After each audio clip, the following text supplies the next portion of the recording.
বিসমিল্লাহির রহমানির রহিম। প্রিয় বন্ধুরা, আপনাদেরকে আবারও যে দৃশ্যগুলো দেখাচ্ছি, বেগুন হারভেস্ট করার দৃশ্য। এরকম দৃশ্য সচরাচর আসলে দেখবেন না। আমি আপনাদেরকে দেখাই। এই যে দেখুন, অসহায় সুন্দর লাগছে আমার কাছে, গাছটিতে ঝুলে আছে।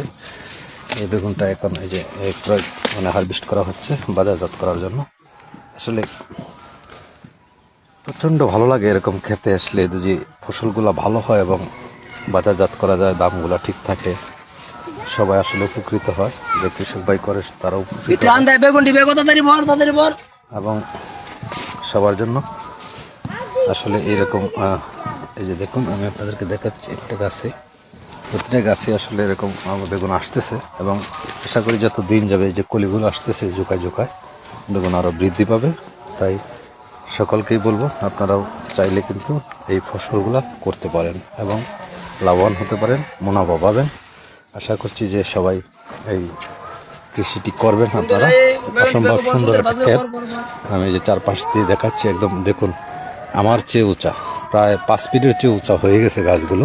এগুলো কিন্তু আরও 2-1 ফিট উঁচা হবে এবং আরও এই যে দেখুন দেখাচ্ছি, কৃষক ভাই বেগুন হারভেস্ট করতেছে এবং অস্বাভাবিক সুন্দর লাগে আমার কাছে এই গাছগুলো। আসলে বেগুন ক্ষেত্রে এসে আমি যতটুকু আপনাদেরকে দেখাতে পারছি, কেমন দেখতে পাচ্ছেন আপনারা জানি না ভিডিওটি, তবে আমার কাছে মনে হয়েছে যে এই বেগুন ক্ষেতটি করা কিন্তু খুবই কষ্টকর। দেখুন এই যে চারদিকে কিন্তু নেট দিয়ে, যেন কোনো পশু পাখি খেতে ঢুকে যেন কোনো সমস্যা বা কোনো কিছু না করতে পারে, এই জন্য সব ব্যবস্থা তিনি করেছেন।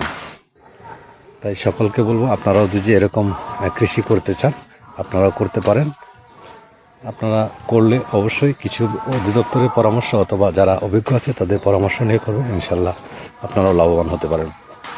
ধন্যবাদ সকলকে, যে যে জায়গা থেকে দেখছেন আপনাদের প্রতি অনেক শুভকামনা রইল।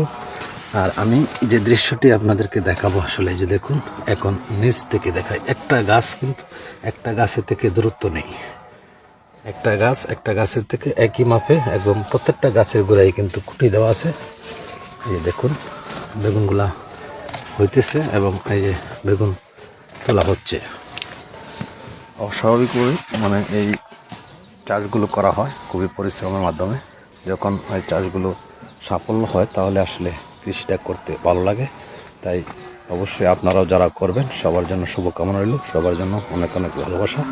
ইনশাল্লাহ আপনারাও এই কৃষিটি করার জন্য উদ্যোগী হবেন। যারা যারা করবেন, যদি সহায়তা লাগে অবশ্যই যোগাযোগ করবেন আমাদের সাথে। আমরা অবশ্যই আপনাদেরকে পরামর্শ বা বুদ্ধি দিয়ে সহায়তা করব এবং আপনারা আরও যদি চান তাহলে কৃষি অধিদপ্তরের পরামর্শ নিতে পারেন। কৃষি অধিদপ্তরের ব্যাপারে ভালো একটা সাজেশন আপনাদেরকে দিতে পারে। ধন্যবাদ সকলকে।